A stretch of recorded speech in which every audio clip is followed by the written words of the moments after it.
ang nilaga, gitna ng katawan.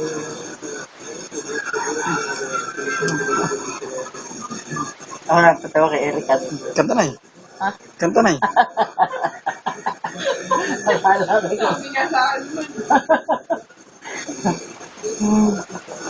Tulog na, tulog na. Tulog na.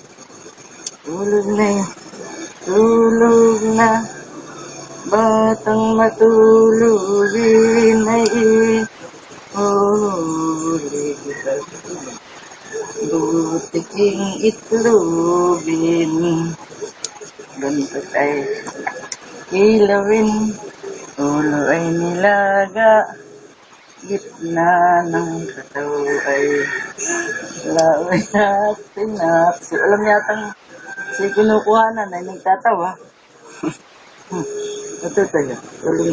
Tuloy mo ng ano niya kamay. Tulog na tulog na.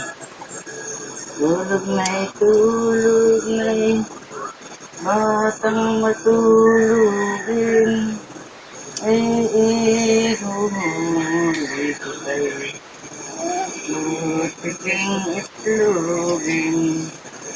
Bantot ay ilawin. Ulo ay nilaga. Gitna ng kataw ay lauyat tinaksil. Tulog na tulog na. Tulog na tulog. Tulog na batang matulugin. Ay ihuli ko tayo. Butiking itlogin. Bangkot ay ilawin. Ulo ay nilaga. Gitna ng kataw ay laon at pinaksil.